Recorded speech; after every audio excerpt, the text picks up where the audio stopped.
বাংলাদেশে ইতিপূর্বে যতগুলো নির্বাচন হয়েছে, এই নির্বাচনগুলো কিন্তু ইসলামী দল কখনো এক ছিল না। ইসলামী দল কি এক ছিল?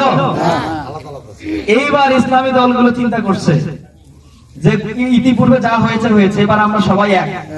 মানুষ, যে মানুষগুলো ইসলামকে ভালোবাসে, যারা ইসলামী শাসন চায়, সুন্দর একটা সমাজ চায়, এই লোকগুলো যেন ছিন্ন ভিন্ন না হয়ে যায়, তারা যেন একটা ব্যালট বাক্সের মধ্যে সবাই ভোট দিতে পারে, আর সেই ব্যালট বাক্স হবে ইসলামের পক্ষের। কথা বলে ঠিক কিনা?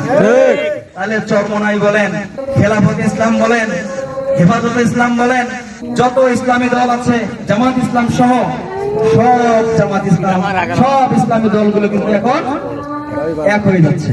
তাহলে দেখেন, এই সব ইসলামী দলগুলো এক হয়ে যাচ্ছে, তাহলে এইবার জামাত ইসলামী ক্ষমতায় যাওয়ার সম্ভাবনাটা আরো বেড়ে গেল না? আরো বেড়ে গেল।